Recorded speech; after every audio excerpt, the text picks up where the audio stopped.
Buenos días a todos.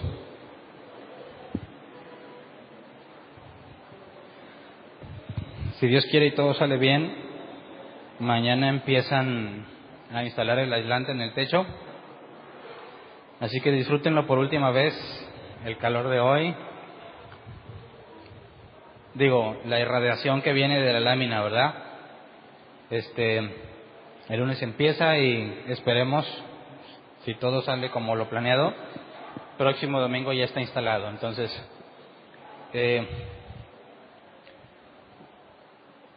gracias a todos los que ya se cumplieron con la parte que se comprometieron. Sin embargo, todavía algunos faltan. Hoy es el último día, según el plazo acordado inicialmente de un mes. Así que espero que los que faltan hoy puedan ponerse al corriente y terminar la parte que se habían comprometido. Muy bien, vamos a empezar. Vamos a 2 de Corintios, por favor, capítulo 7, versículo 10. 2 de Corintios 7, 10. Nueva Versión Internacional dice: la tristeza que proviene de Dios produce el arrepentimiento que lleva a la salvación, de la cual no hay que arrepentirse, mientras que la tristeza del mundo produce la muerte. El nombre del tema es tristeza que proviene de Dios. Y Pablo nos dice, después de analizar la instrucción de no os unáis en yugo desigual, que la analizamos el miércoles, que analizamos las distintas perspectivas de interpretación que los cristianos hacen cuando piensan que los incrédulos, o no os unáis en yugo desigual con los incrédulos. Se piensa que los incrédulos son los gentiles, aquellos que no son creyentes, pero bajo el contexto lo demostramos, está hablando de los falsos apóstoles, de los que tienen una doctrina errónea.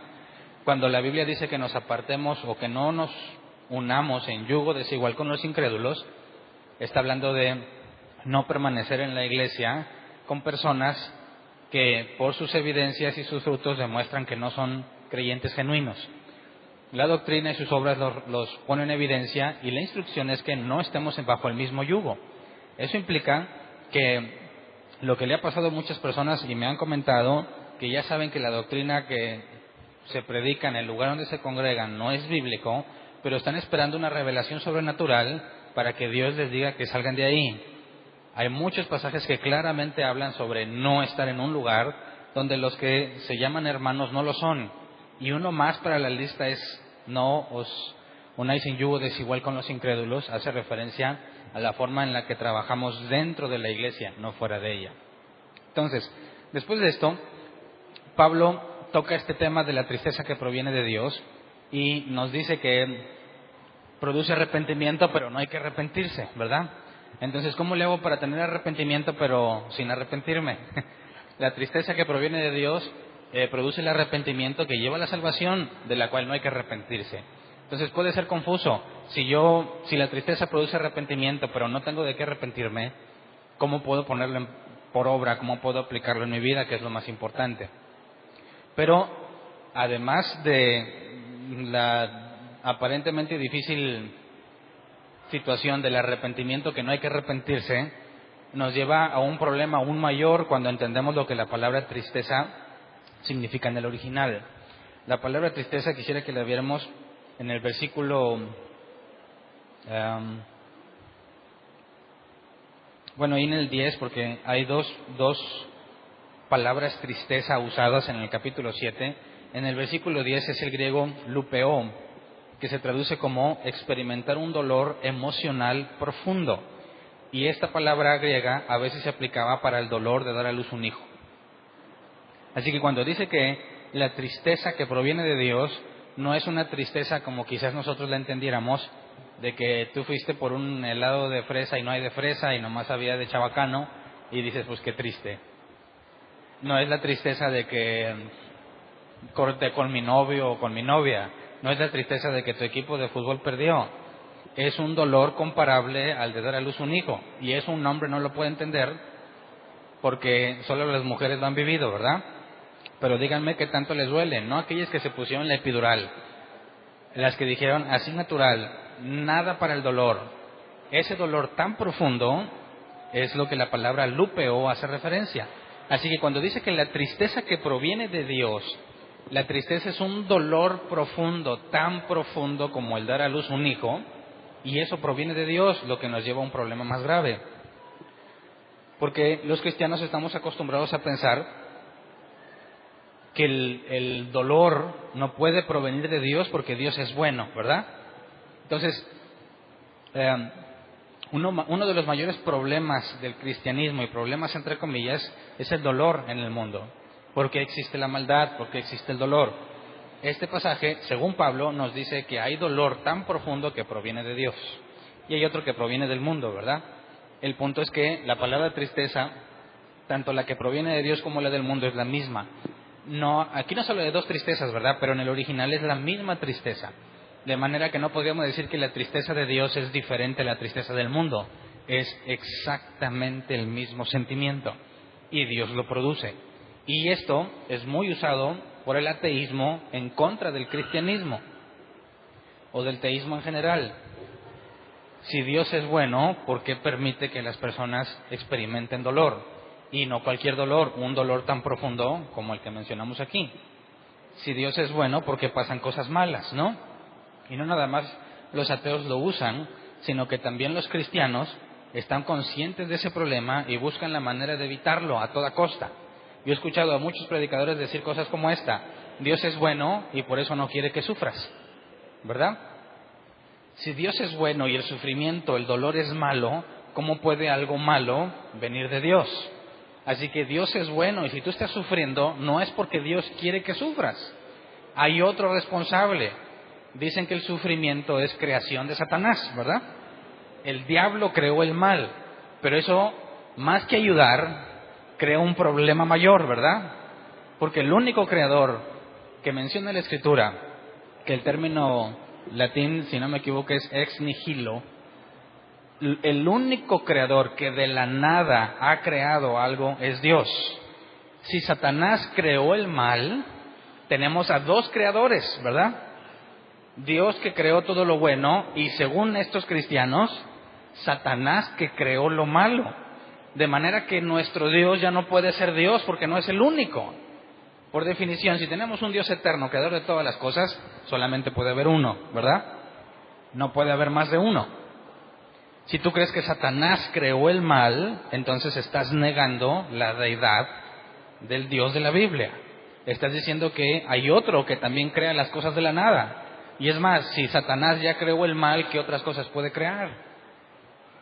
¿Verdad? Y si Satanás creó el mal, ¿qué estaba haciendo Dios mientras Satanás lo creaba? Así que yo sé que tratan de ayudar cuando dicen, no, que el mal Dios no es de Dios, el mal lo creó Satanás. Lo hacen con una buena intención, pero avergüenzan más al cristianismo, ¿verdad? Porque están dándole atributos que solamente Dios tiene, se los ponen a Satanás. Y la tercera que dicen, que he escuchado muy frecuente, es que Dios es bueno y no es su voluntad que estés enfermo, ¿verdad? Y le agregan que Cristo ya pagó por nuestras enfermedades. Así que si tú estás enfermo no es porque Dios quiere, porque Él ya pagó. Estás enfermo por pecador. Dices, bueno, pero pequé, pero entonces la enfermedad, ¿de dónde viene? Pues Satanás la hizo. Y crean toda una doctrina porque están tratando de evitar el problema de Dios y el mal, porque aparentemente es un problema grave. ¿Cómo puede un Dios bueno hacer cosas tan malas? ¿Puede Dios hacer lo malo, sí o no? Si Dios puede hacer lo malo, entonces ya no es bueno, ¿verdad? Entonces, no puede provenir el mal de Dios. Sin embargo, Pablo dice que la tristeza que proviene de Dios, y la palabra tristeza es un dolor profundo, esa sí proviene de Dios, pero si Dios no hace lo malo, ¿cómo puede enviar semejante tristeza? Entonces, la idea es que nos enfrentemos al problema del mal desde una perspectiva bíblica y podamos presentar defensa, como Pedro nos pide en 2 Pedro 3:15. Estén listos para presentar defensa a todo el que demande. Entonces, cuando tenemos el problema del mal, tenemos que saber responderle a los ateos. ¿Cómo es que nosotros creemos en un Dios bueno del cual puede venir semejante dolor? Y todavía es más útil contestarle a los cristianos, ¿verdad? Que dicen que es Satanás el autor del mal y que en ninguna manera Dios provocaría dolor a uno de sus hijos o a alguna de su creación. Entonces empecemos a analizar el contexto en 2 Corintios 7 del 1 al 4, para empezar a ver cómo Pablo menciona una tristeza aún mayor que la mencionada en el pasaje inicial.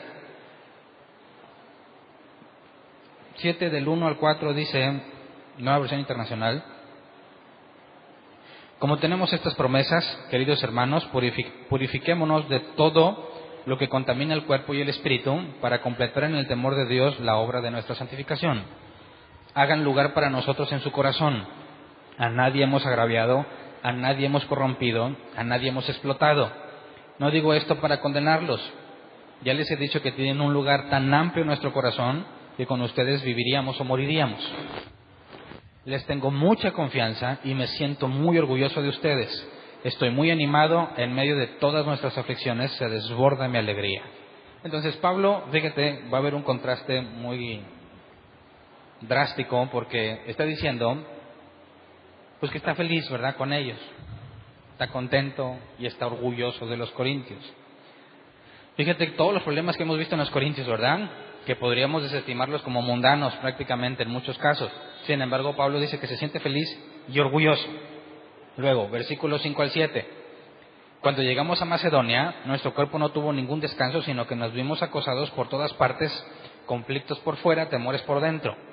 Pero Dios, que consuela a los abatidos, nos consoló con la llegada de Tito, y no solo con su llegada, sino también con el consuelo que él había recibido de ustedes. Él nos habló del anhelo, de la profunda tristeza y de la honda preocupación que ustedes tienen por mí, lo cual me llenó de alegría. Entonces veamos que aquí, el versículo 10, que era el inicial, habla de la tristeza que proviene de Dios. Aquí habla de una profunda tristeza. ¿Cuál será más grave, la profunda tristeza o la tristeza? De manera que Pablo hace referencia a algo todavía más profundo que la palabra que vimos, que se usa para poder explicar el dolor que es dar a luz un hijo. Hay una tristeza más profunda todavía, y Pablo asegura que ellos la experimentaron, los corintios. Vamos al original de esta profunda tristeza, que es odurmos, que se traduce como lamento, gemido o profunda tristeza. Pero a veces un lamento puede ser malentendido por nosotros, ¿verdad? Cuando me lamento de una situación, no necesariamente es algo tan grave o más doloroso que dar a luz un hijo.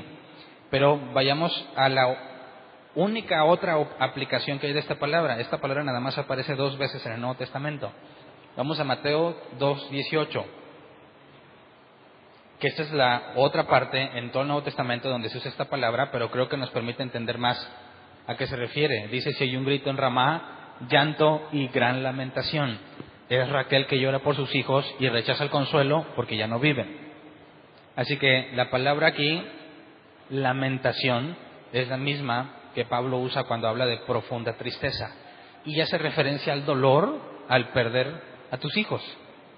De manera que Pablo dice que el dolor de dar a luz es mucho, pero es peor el perder a los hijos. Y Pablo dice que los corintios, por medio de Tito se enteró que los corintios experimentaron este tipo de dolor tan profundo. Yo no sé lo que se siente en carne propia, que se sentirá ni dar a luz un hijo, ni perderlo. Pero, según la comparación que vemos aquí en Pablo, es mucho más doloroso perderlo que darlo a luz. Entonces, ¿qué le dirías tú a una persona que experimente este tipo de tristeza tan profunda? ¿Qué palabras tendrías para darle a alguien que experimenta semejante dolor? Lo interesante es ver lo que Pablo les dijo. Vamos a leer el versículo 8 y 9. 2 Corintios 7, 8 y 9.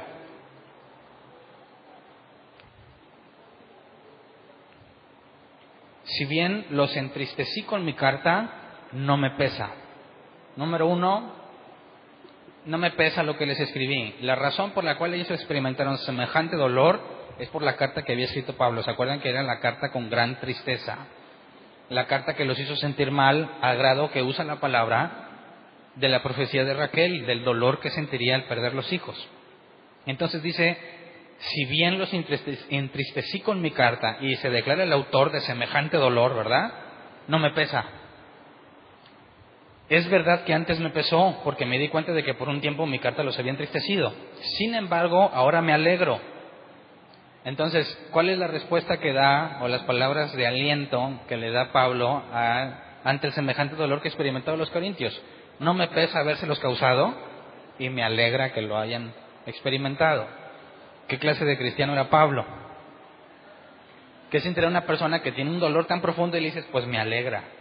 ¿Te va a ver como su amigo o como su enemigo? Pablo dice, sin embargo, ahora me alegro. Porque primero estaba, pues sí me agüitó, ¿verdad? A veces, pues sí me pudo, pero luego después me puse alegre, contento. Dice, no porque se hayan entristecido, sino porque su tristeza los llevó al arrepentimiento. Ustedes se entristecieron tal como Dios lo quiere, de modo que nosotros de ninguna manera los hemos perjudicado. Así que parece la típica excusa de alguien que conoce de Biblia. Si hizo algo malo, en lugar de decir perdón por lo que hice, va a decir, pues Dios quiso, ¿no? Dios está en control de todo, así que si yo lo hice fue porque Él quiso. No es tanto mi culpa entonces, ¿no? Si Dios tiene control soberano de todo y yo hice algo que lastima a alguien, a fin de cuentas, ¿quién tiene la culpa? ¿Yo o Dios que ya tenía todo planeado? Dime si no parece que Pablo está diciendo aquí que, pues, eso fue lo que Dios hizo, así que yo no te he perjudicado nada. No es mi culpa o si es su culpa. Pablo es el autor de esa carta. Los entristeció mucho. No le pesa y se alegra. Y quisiera que viéramos qué significa que no le pesa, porque no es una palabra muy común para nosotros, ¿verdad? Cuando dice no me pesa, es el griego metamelomai, que se traduce como remordimiento, arrepentirse de algo. Hace referencia a un cambio en las emociones que por consecuencia cambia mi preocupación. Es decir, esto es lo que se siente cuando la regaste. No implica ninguna acción, habla de lo que se siente. Hice algo malo y dices, sí, hijo, eso, la verdad es que no lo debí haber hecho y se siente feo lo que hice, pero ahí queda la cosa, bro. Eso es lo que está diciendo Pablo. Sí, yo escribí la carta y los entristecí, pero no me remuerde la conciencia. No me pesa, es decir, no me estoy preocupando en mal plan por eso, diciendo, hijo, ¿por qué hice esto? No, no me pesa. Y cuando dice me alegro, es el griego kairo, que se traduce como regocijarse, estar contento. Entonces Pablo dice que no se arrepiente y está contento. ¿Qué clase de persona se puede poner feliz ante semejante dolor en un hermano en Cristo? ¿No dice la Escritura, llora con los que lloran? ¿No? Imagínate que vas a un funeral, está la persona muy dolida por su pérdida y tú le dices, pero gózate. ¿Cómo tomará ese comentario la persona que está experimentando un profundo dolor? Gózate.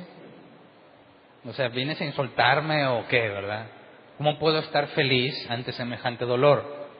Pablo asegura que se regocija ante el dolor que los corintios experimentaron. Entonces, luego dice, versículo 9, ahora me alegro no porque se hayan entristecido, sino porque su tristeza los llevó al arrepentimiento. Y aquí la palabra arrepentimiento es metanoia, que se traduce como cambio de pensamiento, cambiar la forma de pensar. Entonces fíjate que llevan varias veces que menciona arrepentimiento, y no es lo mismo. El primer arrepentimiento, cuando dijo no me pesa, podríamos traducirlo como no siento feo, no me remuerde la conciencia. Pero luego dice que esa tristeza los llevó al arrepentimiento. Y esta palabra arrepentimiento es cambiar de la forma de pensar, no en cuanto a lo que sientes, ¿verdad? Sentir feo no es este arrepentimiento. Este arrepentimiento, según el griego, es que ya no pienso igual. Algo en mí cambió, pienso de una manera diferente. Y luego dice, ustedes se entristecieron tal como Dios lo quiere, de modo que nosotros de ninguna manera los hemos perjudicado. Y aquí la palabra perjudicado es seimio, que se traduce como sufrir pérdida. O sea, les dice, ¿sabes qué? No perdiste nada a pesar de todo el dolor que experimentaste. Entonces, tenemos un serio problema para aquellos que dicen que Dios no quiere que sufras. Porque ahí dice que ustedes se entristecieron, lupeó, un dolor profundo como dar a luz a los hijos, ustedes se entristecieron tal como Dios lo quiere.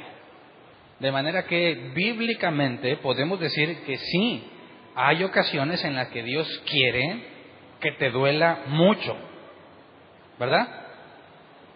Tal como Dios lo quiere, ustedes fueron entristecidos. Y el versículo inicial, que es el versículo de Dios, es tristeza que proviene de Dios y tristeza que proviene del mundo. Entonces, todos aquellos que tratan de hacer a Satanás el autor del mal, porque es imposible que Dios use el dolor o haga algo que provoque dolor, tienen un serio problema con esos simples pasajes, ¿verdad?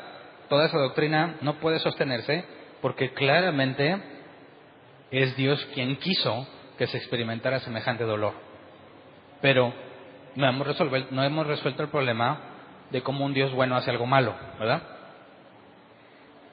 Si este semejante dolor te hizo cambiar la forma de pensar, dice Pablo, eso me da alegría, no debo de sentirme mal, y ustedes ya van a pensar diferente. De manera que este dolor tan profundo tiene efectos en la persona, efectos para bien o efectos para mal. La idea es que, si leamos otra vez el pasaje inicial, la tristeza que proviene de Dios produce el arrepentimiento que lleva a la salvación. Pero los corintios ya eran salvos o no. Le está hablando al grupo de la iglesia, personas que son salvas, y dice que la tristeza produce arrepentimiento que lleva a la salvación, pero ellos ya tienen el Espíritu Santo, ya tienen la garantía de la salvación. Entonces, ¿cómo es que les produce más salvación? La palabra salvación tiene otra traducción también, que es salvaguardar o bienestar. De manera que no puede aplicarse la salvación a los que ya tienen el Espíritu Santo. Está hablando que lleva la salvación, es que lleva a guardarte, a preservarte de algo. Pero quisiera que viéramos los resultados, porque dice que produce arrepentimiento, ¿verdad? Leamos el original para poder ver otras referencias bíblicas. Desglosemos lo que el original dice para poder concluir, ¿ok? La palabra produce, dice, la tristeza que proviene de Dios produce. La palabra produce es ergasomai, que se traduce como trabajar o laborar. Entonces, la tristeza de Dios trabaja en algo. La palabra arrepentimiento aquí es metanoia, cambio de pensamiento. La tristeza, que es la misma que viene del mundo, porque la palabra es lupeo. La tristeza que proviene de Dios, mientras que la tristeza del mundo, las tristezas es la misma, es el mismo sentimiento, es el mismo dolor. La diferencia es de dónde proviene. ¿Me explico? Una proviene de Dios y la otra proviene del mundo, pero sentimos lo mismo. No hay que concluir que si yo soy hijo de Dios ya me va a doler menos, ¿verdad? Me va a doler exactamente igual que alguien que no tiene a Dios. Y Dios lo manda tanto a uno como al otro, ¿ok? La diferencia es que esa tristeza, ese dolor tan profundo, trabaja para que cambies tu forma de pensar. Dice, de la cual no hay que arrepentirse. Y aquí la palabra arrepentirse es otra. La palabra arrepentirse, bueno, no hay que arrepentirse, es una sola palabra en griego. Es ametameletos, que es la negación de la que ya vimos ahorita, metalomai, el remordimiento. De la que no hay que arrepentirse, habla de que no tienes por qué sentir remordimientos por haber experimentado tan profundo dolor que te cambió la manera de pensar. ¿Me explico? Eso es si proviene de Dios. Un dolor tan profundo que trabaja en que cambies tu manera de pensar y no tienes por qué sentir remordimientos de haber pasado por eso. Es decir, cualquier persona que haya pasado por un dolor tan profundo que venía de parte de Dios no va a terminar con rencor hacia Dios. ¿Me explico? Hay muchas personas que yo he visto que se apartan del camino de Dios porque se murió un familiar, ¿verdad? No niego el profundo dolor de la pérdida de un familiar, pero se supone que no hay de qué arrepentirse si realmente eso provenía de Dios. No quedaría un sentimiento amargo en nosotros respecto a lo que vivimos. Tendríamos que llegar a la conclusión de que No tengo por qué sentirme así. No podría haber rencor. Y esto nos lleva a otro planteamiento. ¿Alguna vez te has preguntado, cuando el Apocalipsis habla de que unos van a ser echados al fuego eterno, y ya hemos hablado de ese fuego eterno, si es un lugar donde hay tinieblas, pero hay fuego eterno, las dos cosas no pueden estar al mismo tiempo, ¿verdad? Si hay fuego no hay tinieblas, porque se ilumina todo, ¿verdad? Y si hay tinieblas, pues no podría haber fuego. Entonces, entendemos que nos habla de un símbolo, no es que necesariamente va a haber fuego quemando a la gente. Ya ven porque dicen, oh, qué calor tan feo, imagínate cómo se va a sentir en el infierno. Dices, bueno, partes de que tienes un cuerpo que siente y que va a haber calor, pero bíblicamente no podemos asegurar que eso sea literal. Es un símbolo que representa la oscuridad y el juicio de Dios. Pero, ¿cómo podrías sentirte tú feliz si sabes que tu familia fue el fuego eterno y nada más tú te salvaste? ¿No dice la Escritura en Apocalipsis que estaban felices y agradecidos cantando a Dios? ¿Cómo podría sentirme feliz sabiendo que mi madre o mi padre están en el fuego eterno mientras yo estoy disfrutando la presencia de Dios? ¿Quién podría sentirse feliz? ¿No sentirías feo decir Dios? Bueno, un cristiano que no lee la Biblia va a decir, pues no dice la Biblia que serás salvo tú toda tu casa. De esos que no saben aplicar el contexto, ¿verdad? Dios le va a dar una regañada. Digo, no vas a perder la salvación porque entiendas mal ese pasaje. Pero imagínate, ¿tú te podrías sentir feliz ante semejante hecho? ¿Quién puede decir, no, pues no me siento mal, no me queda un sentimiento negativo, no tengo rencor, a pesar de que me dolió mucho? ¿Qué se requiere para que una persona quede limpia en ese proceso y quede feliz con Dios? Alguien que diga, Señor, estoy feliz, mi familia está en el fuego eterno, pero yo estoy aquí, me vale los demás. No es esa felicidad, no es una felicidad egoísta al saber que yo me salvé y los demás no. ¿Me explico? Por eso tiene mucho que ver este pasaje. Yo estoy experimentando ese dolor tan profundo, dolor que hace que muchos se vuelvan ateos. ¿Has escuchado la teoría de Darwin, verdad? ¿Sabes por qué Darwin formuló esa teoría? Porque una de sus hijas, no sé si era la única, no recuerdo, padeció mucho hasta que murió. Y Darwin le dolió tanto que se cuestionó la idea de que realmente no hay un Dios. Y tomó las ideas de su abuelo y crea la teoría que conocemos como la de la evolución, porque él no la inventó, la plagió de alguien anterior a él. Pero el dolor que vio en su hija lo llevó a concluir que es imposible que haya Dios. No puede haber un Dios que permite semejante dolor. Y Pablo nos dice lo contrario. Ese dolor tan profundo proviene de Dios. Y si proviene de Dios, va a cambiarte tu forma de pensar. Tú dirías, ¿cambió la forma de pensar de Darwin? Definitivamente, ¿verdad? Se volvió completamente ateo. Pero esto no es lo que está hablando. Si proviene de Dios, no te va a cambiar la mente de manera que ya no crees en Dios. Porque eso te llevaría a la destrucción, de la cual Jesús habló más que del amor y más que del cielo. Jesús habló más del infierno que del cielo. Así que si realmente ese cambio de pensamiento me aparta de Dios, esa tristeza ya no proviene de Dios sino del mundo, porque dice que mientras que la tristeza del mundo produce la muerte. Y aquí la palabra produce es katerjasomai, que se traduce como trabajar hasta llegar a un punto final. Fíjate que cuando vimos que la tristeza de Dios produce, nada más es trabajar, trabaja para algo. Cuando habla sobre la tristeza que viene del mundo y dice produce, es trabaja hasta llegar a un punto final. No se detiene hasta que llegas a la muerte. La muerte en griego es thanatos, muerte física o espiritual.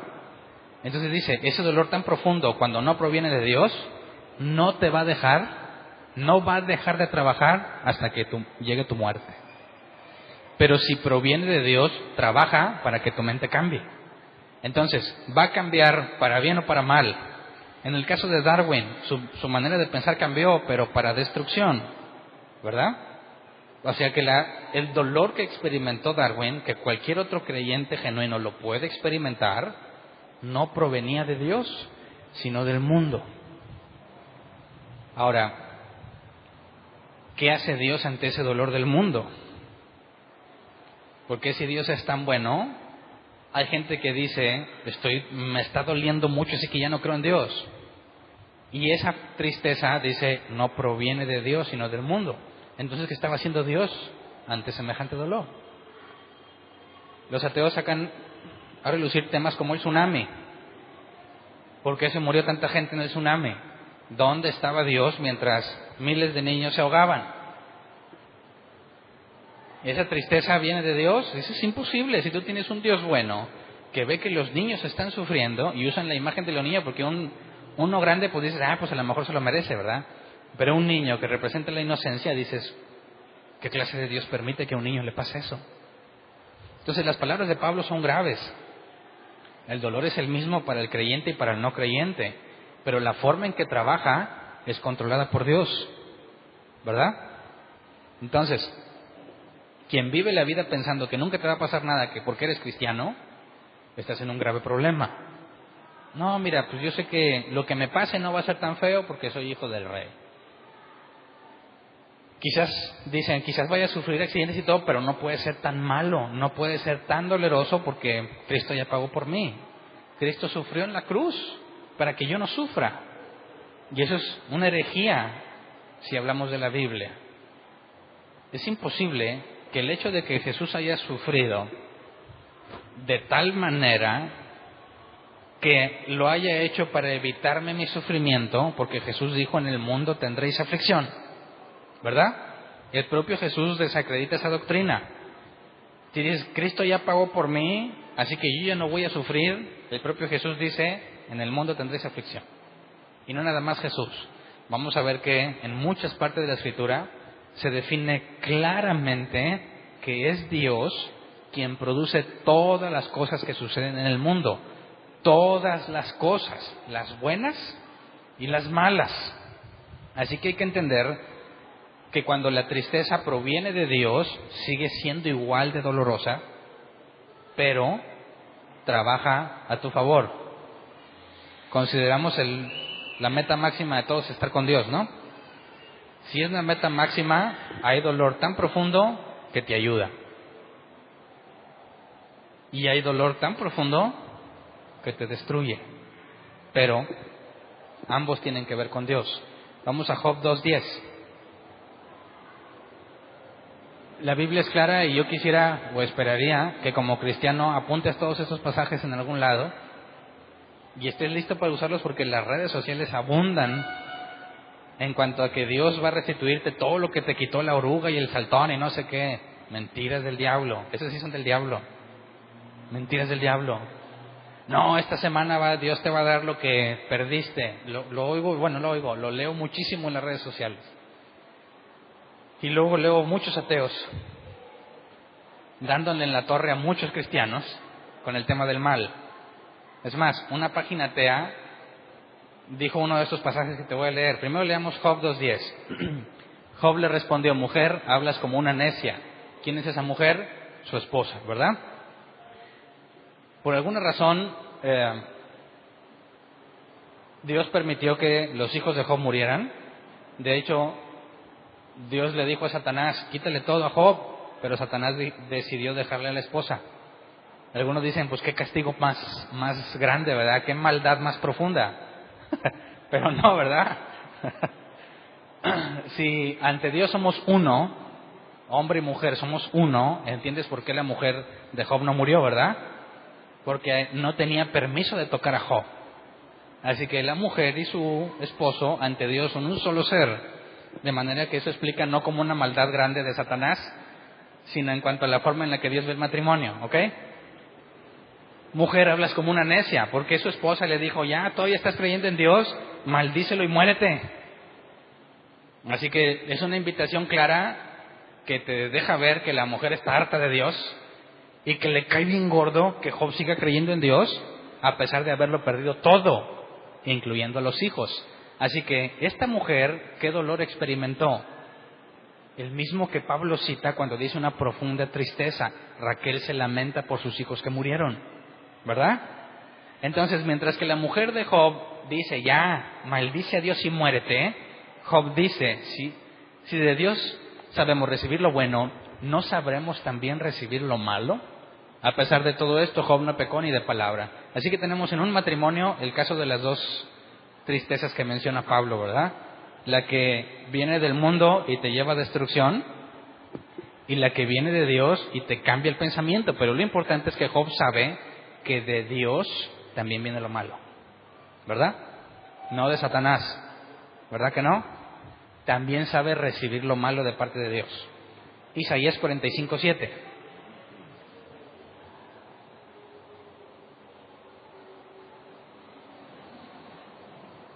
Yo formo la luz y creo las tinieblas, traigo bienestar y creo calamidad. Yo, el Señor, hago todas estas cosas. Y a mí me sorprendió ver un ateo que citó la Escritura. Dijo, mensaje para los cristianos: Satanás no es el que crea el mal, sino Dios mismo, así lo dice su Biblia. Y cita este pasaje. Y lo más sorprendente era ver las pésimas respuestas de los cristianos. Que un ateo le cite la Escritura de manera que les avanza en el entendimiento a los propios cristianos, que niegan que Dios traiga las cosas buenas y las malas, ¿verdad? Entonces, es perfectamente claro: traigo bienestar y creo calamidad. Es que está hablando el profeta. No, yo, el Señor, hago todas estas cosas. Así que es imposible que le atribuyas a Satanás el origen de la calamidad, del dolor y del sufrimiento. No nace, no proviene de Satanás, ¿ok? Es Dios quien lo hace. Otro pasaje, Lamentaciones 3, 37 al 38. Lamentaciones 3, 37 al 38. ¿Quién puede anunciar algo y hacerlo realidad sin que el Señor dé la orden? ¿No es acaso por mandato del Altísimo que acontece lo bueno y lo malo? Así que para que algo malo pase, ¿de dónde viene el mandato? De Dios. Entonces, ¿qué onda con Satanás? ¿Es enemigo de Dios? ¿Dios dedica su esfuerzo y su tiempo en evitar las cosas malas que Satanás hace? Fíjate cómo ese es el pensamiento más común entre los creyentes, ¿verdad? Que Dios y Satanás están peleándose porque Satanás quiere frustrar los planes de Dios y Dios no se deja. Pero según este pasaje, ¿quién es el que manda todo? Entonces, cuando Satanás viene a hacer algo malo, ¿quién lo mandó? Dios, ¿verdad? Y tú te quieres pelear con Satanás por lo malo que te está pasando. Dime si no es el colmo de la ignorancia, ¿verdad? Así que ¿con quién me tendría que arreglar? Por eso Job dijo, ¿no he de recibir también lo malo? Él sabe que su asunto es con Dios y que ese dolor tan profundo que estaban experimentando proviene de Dios. Ahora, ¿qué clase de locos somos nosotros que creemos en un Dios así? Que en cualquier momento te puede hacer experimentar un dolor tan grande como el de Job. ¿Quién en sus 5 sentidos querría decir que Dios es bueno después de estos pasajes que estamos leyendo? ¿Verdad? Job 36:15. A los que sufren, Dios los libra mediante el sufrimiento. En su aflicción los consuela. Entonces, estás sufriendo y te duele. ¿Qué va a hacer Dios para resolver tu problema? Usar ese mismo dolor, ¿verdad? Ese mismo sufrimiento. Y aún estando ahí vas a recibir consuelo. Pero entonces, la idea de que Dios está sentado en su trono y ve que Hernán sufre, y Hernán es un justo hombre, varón, poderoso y lleno de fe, y va a decir, Dios, ¿cómo voy a dejar que Hernán pase eso? ¿Está sufriendo Hernán? No. Dicen, así como Jesús reprendió la tormenta, dicen algunos bárbaros, yo detengo todo dolor, todo sufrimiento y yo lo detengo en el nombre de Jesús. Y dices, qué bárbaro, si es por medio de ese sufrimiento que vas a ser librado. Así que ¿quién querría detenerlo? ¿Quién que esté doliendo, que esté sufriendo gravemente, le va a decir, Dios, ya quítamelo? ¿Quién? Prácticamente todo ser humano, ¿verdad? Porque Job tardó mucho en explotó, ¿verdad? Pero Job de primera instancia dijo, pues yo lo recibo porque proviene de Dios. ¿Qué se requiere para tomar una decisión así? Para decir, Dios, no te pido que me lo quites, sino que lo sé recibir. Tienes que estar bien loco, completamente trastornado, para decir, no le voy a pedir a Dios que me quite este dolor, porque es por medio del dolor que me va a librar. Primera de Pedro 4:19. Así pues, los que sufren según la voluntad de Dios, entréguese a su fiel Creador y sigan practicando el bien. ¿Ves lo que te digo? ¿Estás sufriendo porque Dios quiere? Déjate, entrégate a Dios. Esa es la parte más difícil, ¿cierto?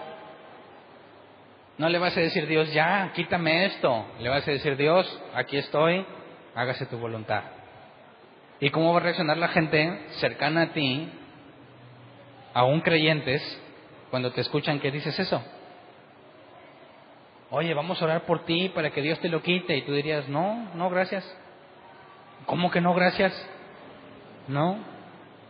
También sé recibir lo malo de parte de Dios. Dime si no van a pensar que estás en una secta peligrosa. ¿Cuántos de aquí ya les dijeron que están en una secta peligrosa? O sea, nosotros. Ya, ¿verdad? Entonces ya no se sorprende.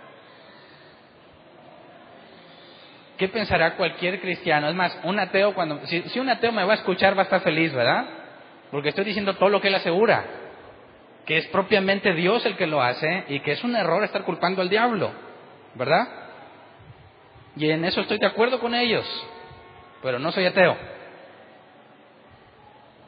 Así que déjame explicarte más a detalle cómo está este asunto, porque tenemos un caso máximo. Si para ti es incompatible la idea de que Dios provoque tal sufrimiento para crear algo bueno, prácticamente te estás pasando el evento histórico más importante de la Biblia. Vamos a Hechos 2, 23 al 24. Hechos 2, 23 al 24. Dice, este fue entregado según el determinado propósito y el previo conocimiento de Dios. Pausa. ¿De quién habla? De Jesús. ¿Quién mató a Jesús? ¿Los judíos? ¿Los romanos? ¿La gente malvada o Dios? ¿Quién? Los que aborrecen a los judíos dicen, ustedes mataron a Jesús. Y hubo épocas en la historia del mundo donde se persiguió a los judíos por haber hecho eso, ¿verdad? Pero ¿qué es lo que dice aquí Hechos 2? Fue entregado según el determinado propósito y previo conocimiento de Dios. Dios ya tenía eso arreglado. Eso le iba a pasar a Jesús. Y yo creo que ni siquiera la descripción que se dice de Raquel se compara con lo que Jesús experimentó. ¿Y a quién se le ocurrió y lo planeó? A Dios. Dice, y por medio de gente malvada, ustedes lo mataron clavándolo en la cruz. Fíjate, ¿cuál es el medio que Dios usó? Y aquí es interesante la distinción. ¿Dios hizo lo malo o no? No. Dios dijo esto y esto va a pasar, es malo y va a doler. Yo lo planeo así, dijo Dios, pero yo no lo voy a hacer. ¿Quién lo va a hacer? La gente malvada. De manera que Dios es quien proveyó para todo lo que iba a suceder ahí, según su propósito, pero Él no lo ejecutó. Lo hace por medio de la maldad de las personas. ¿Me explico? De manera que tenemos este asunto. Dios planeó lo malo, ¿verdad? Pero no lo ejecutó Él. Lo ejecutó la gente malvada. Pero todas las circunstancias fueron planeadas por Dios. Versículo 24. Sin embargo, Dios lo resucitó, liberándolo de las angustias de la muerte, porque era imposible que la muerte lo mantuviera bajo su dominio. Y gracias a todo este sufrimiento que recibimos nosotros, el don de justicia, fuimos declarados justos ante Dios. De manera que el mayor dolor que experimentó un ser humano, que es el de Jesús, proviene de la idea de Dios, de su plan, lo ejecuta la gente malvada, pero ¿qué produjo? ¿Qué fue lo que produjo no nada más en Jesús? En todos los que venimos a ser llamados hijos de Dios, un cambio en nuestra manera de pensar. Así que un Dios tan bueno puede planear algo tan malo porque el resultado vale la pena. ¿Me explico? Mi siervo justo justificará mucho, decía la profecía, ¿verdad? Y después de haber padecido, alzará los ojos y verá descendencia. Valía la pena todo ese sufrimiento porque produjo algo mejor, ¿verdad? Gracias a todo lo que Jesús padeció, tú y yo estamos aquí y estaremos con Él en la eternidad. Ahora, Hechos 17, 25 al 28. Hechos 17, 25 al 28. Pablo está hablando ante los griegos en el Areópago y está hablando de Dios. Dice, ni se deja servir por manos humanas como si necesitara de algo. Por el contrario, Él es quien da a todos la vida, el aliento y todas las cosas. O sea que de Dios proviene todo, ¿verdad? De un solo hombre hizo todas las naciones para que habitaran toda la tierra y determinó los períodos de su historia y las fronteras de su territorio. Esto lo hizo Dios para que todos lo busquen y aunque sea a tientas, lo encuentren. En verdad, Él no está lejos de ninguno de nosotros, puesto que en Él vivimos, nos movemos y existimos. Como algunos de sus propios poetas griegos han dicho, de Él somos descendientes. Así que lo que dice Pablo es importantísimo. Todas las cosas de todos los seres humanos, los periodos de su historia, las fronteras de sus territorios, ¿quién los definió de antemano?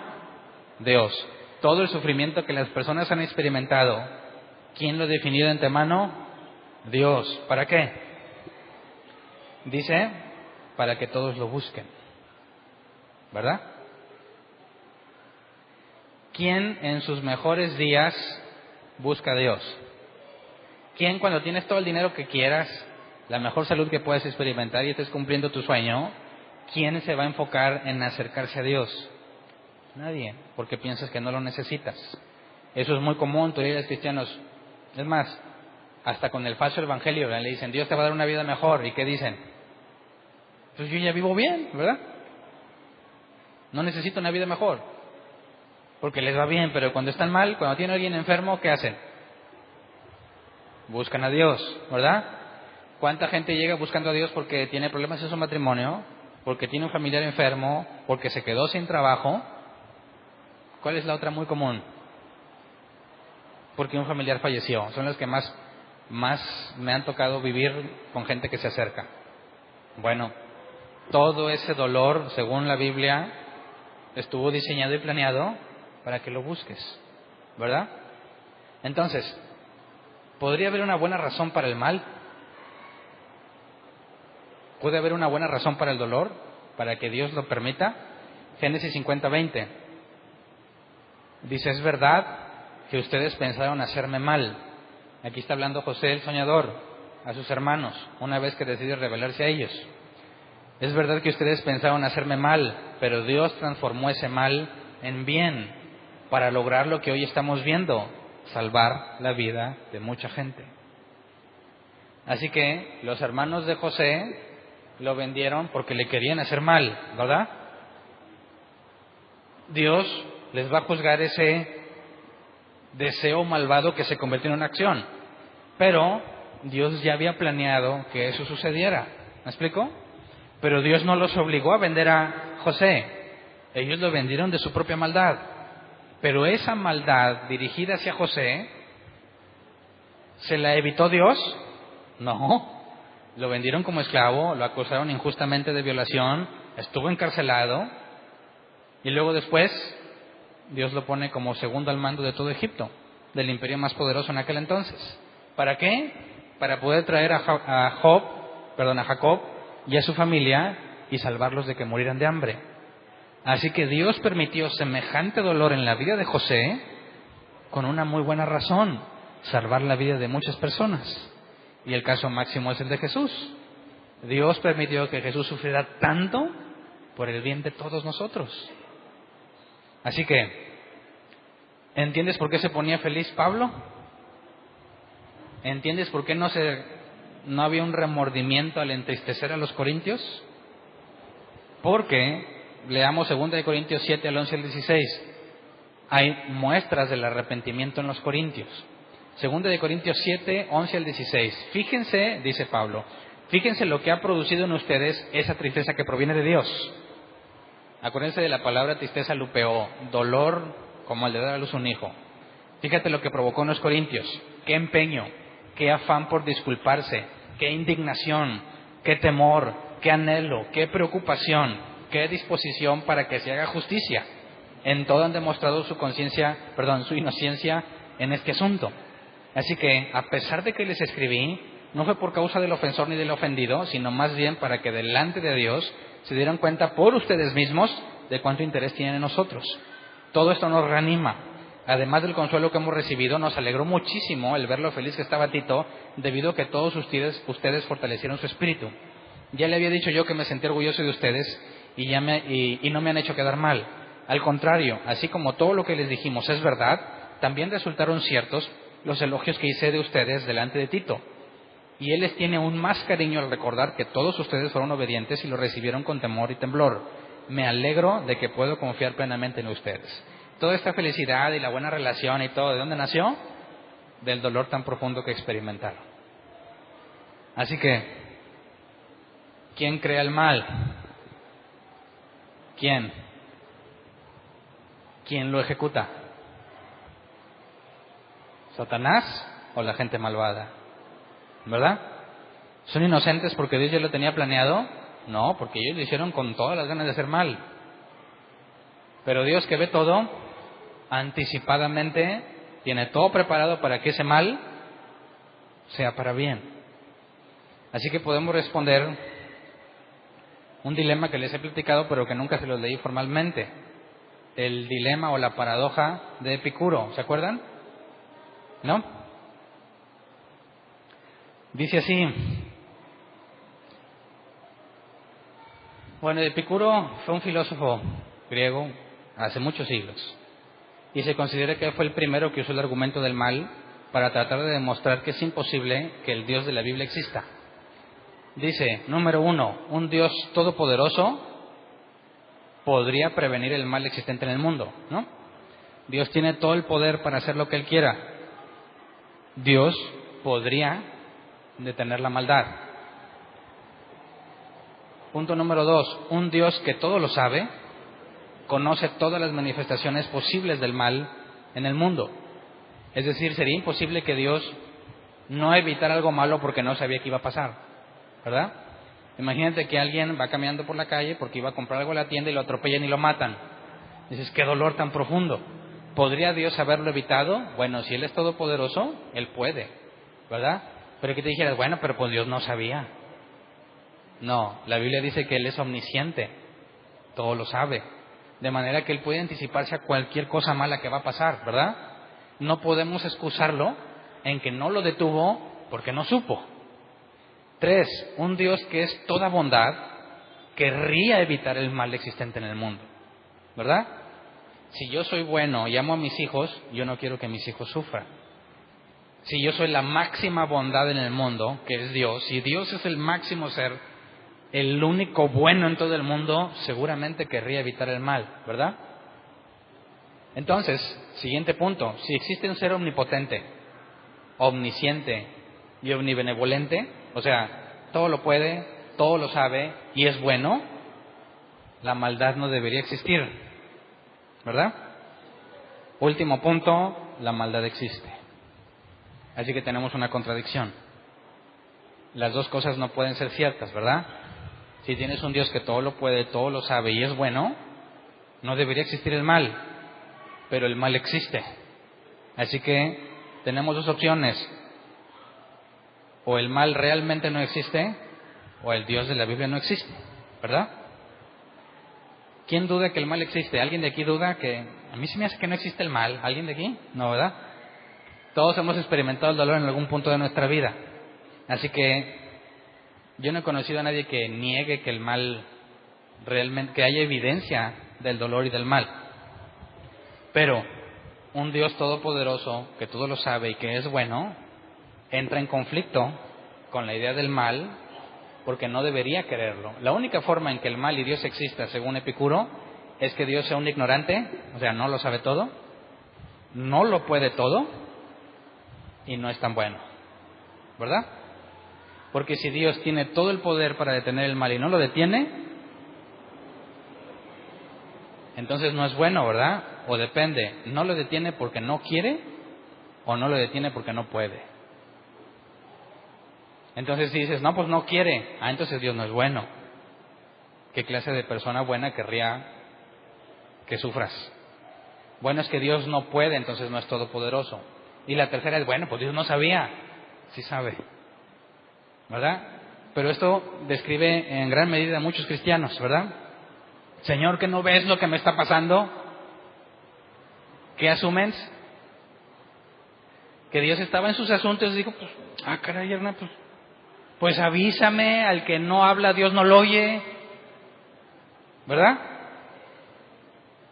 ¿Cómo quieres que me dé cuenta? Dicen otros cristianos, mira, pues es que Dios está tan ocupado que mejor le pido al santo niño de no sé quién, porque él tiene influencias con Dios.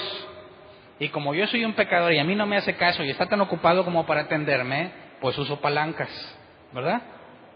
Nuevamente, niegan atributos divinos tan importantes como el ser omnisciente, ¿verdad? Si tuviera Dios tan ocupado que se distrae de las otras cosas, entonces no lo sabe todo, ¿verdad? Y la última es, Señor, ¿por qué a mí? ¿Verdad? ¿Qué asume cuando dices ¿por qué a mí? ¿Qué estás asumiendo? Que no te lo merecías, ¿verdad? Y si te está dando algo que no te merecías, entonces Él no es bueno. Es injusto. Entonces fíjate que el Epicuro, no sé de qué cristiano se rodeaba, que dijo, oye, esto está muy bueno como para un argumento y demostrar que el Dios que ellos creen no existe, porque el mal los deja en evidencia, ¿verdad? Entonces, ¿cómo lo resolvemos? La Biblia ya nos dio la respuesta. ¿Existe algún problema entre un Dios todopoderoso, que todo lo sabe y que es bueno? ¿Hay un problema con que el mal en el mundo y este Dios existan al mismo tiempo?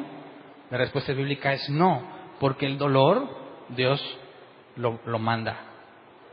Dios lo planeó y Dios lo definió de forma predeterminada. ¿Por qué? Porque tiene muy buenas razones para hacerlo.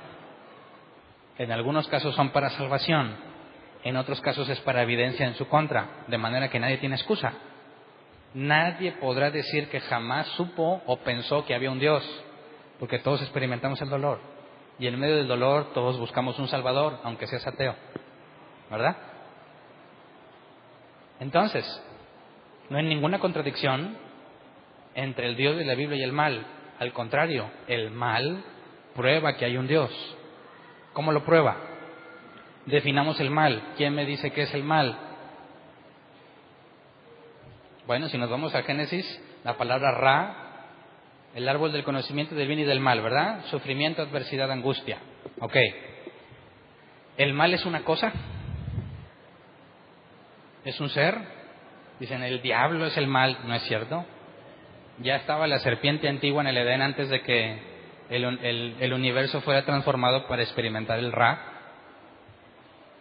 Así que hay una definición que nos ayuda mucho a entender qué es el mal. El mal es la ausencia del bien, ¿verdad? Así de simple. El mal es la ausencia del bien, como el frío es la ausencia del calor. ¿Qué es el frío? Un maestro de secundaria que también me enseñaba matemáticas, en el cual, por la forma en que explicaba, me inspiré para meterme en la facultad de matemáticas, que años después lo hice, de físico-matemáticas, que estaban las dos cosas ahí. Nos dijo un día, el frío no existe, y hacía mucho frío. Y era la primera vez que yo escuchaba eso, ¿verdad? ¿Cómo no va a existir el chaqueta? Y usted trae chaqueta, ¿verdad? Si usted me dice que no existe, pues se vendría en shorts. Y él dijo, no existe porque no lo puedes medir. El frío no se puede medir. ¿Cómo no? Hace -2 grados centígrados. Y dice, sí, pero no estás midiendo el frío, mides la cantidad de calor, ¿verdad? El frío no se puede medir porque no existe, no es una esencia, no es una materia, no es energía, es la ausencia de la energía que es calor. Entonces tú no mides cuánto frío hay, sino qué tanto calor hay. Y mientras menos calor hay, más frío se siente, pero el frío no es nada. ¿Me explico? La misma definición aplica para el mal.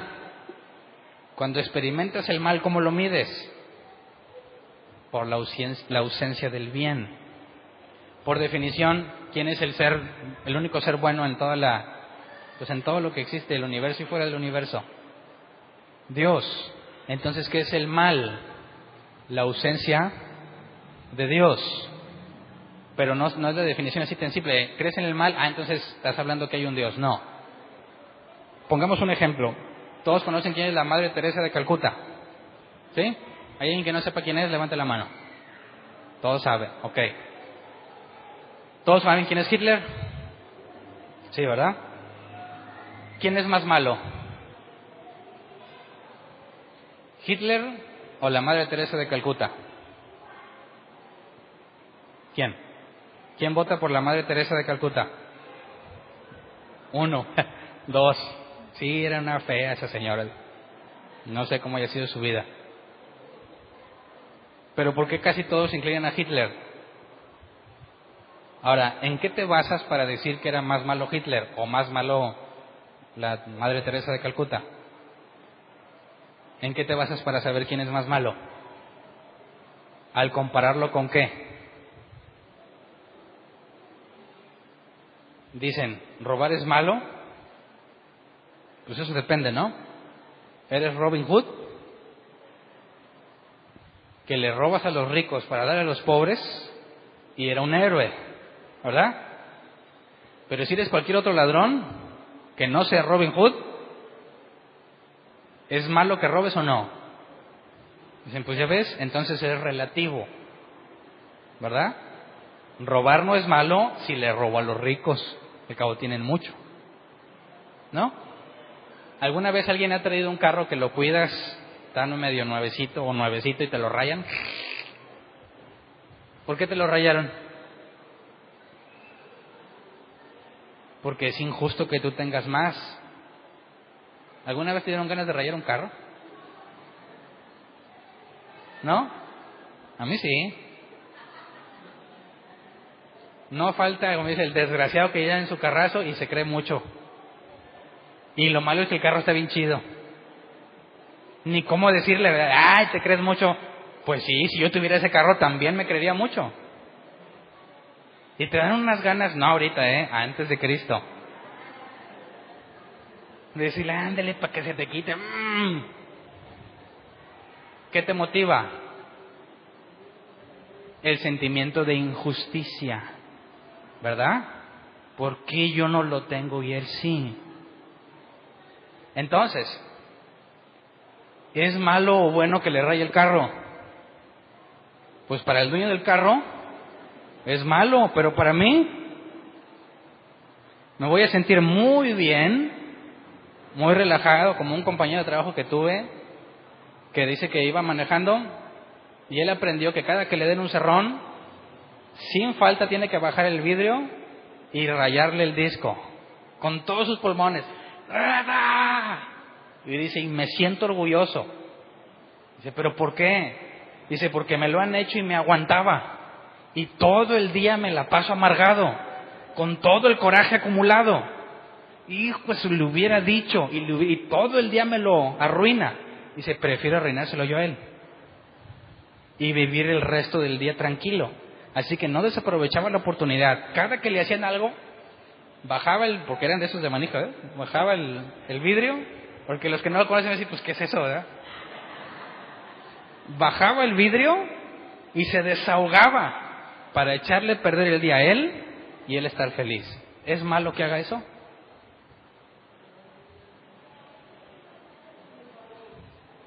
Dices, pues depende, ¿no? ¿O no depende? El punto es que para poder medir la maldad necesitas una referencia, ¿verdad? Si tú aseguras que hay algo malo, tienes que decir que hay un punto de referencia para poder determinar lo malo, ¿verdad? Y ese punto de referencia no es relativo, ¿verdad? Porque si tú piensas que realmente no hay verdad absoluta y todo es relativo, entonces, para algunas personas, como lo vimos aquí, Hitler era mejor persona que la Madre Teresa de Calcuta, porque hubo varios que votaron que la Madre Teresa era peor, ¿verdad? Y para otros, la Madre Teresa de Calcuta es mejor que Hitler. Pero yo te preguntaría, ¿en base a qué lo comparas? ¿Me explico? Entonces, cuando alguien se queja de que hay mal en el mundo, ¿qué está diciendo implícitamente? No puede decir que todo es relativo, ¿verdad? Porque si todo es relativo, entonces lo malo no existe realmente. Pero te quejas, es que hay mal en el mundo. Bueno, eso es un punto a mi favor. Si realmente hay un mal en el mundo, entonces tiene que haber un estándar para el bien. Y por definición, el Dios que creó todo de la nada, cuya ausencia es la experiencia del mal, define qué tan malo es alguien. Cuando tú te ves a ti y preguntas qué tan malo eres, ¿con quién te tienes que comparar? Si yo me comparo contigo, digo, les llevo ventaja, Señor. Estoy con ganas. Yo estoy acá, ellos están acá. Pero cuando me comparo con Dios, soy una miseria. Y no nada más yo, todos. Así que el famoso problema del mal se responde bíblicamente. Si hay mal y Dios lo crea, porque de ahí saca bien, ¿verdad? Bíblicamente hablando. Y de hecho, el hecho de que haya mal prueba que hay un bien por sobre todas las cosas, que no es relativo sino absoluto. Y a ese bien, que es el estándar para todos, le llamamos Dios. Así que el argumento del mal, tratado de usar en nuestra contra, es al revés.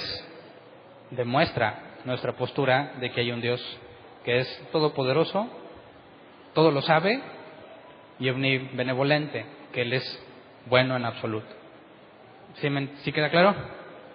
Entonces, vamos a ponernos de pie.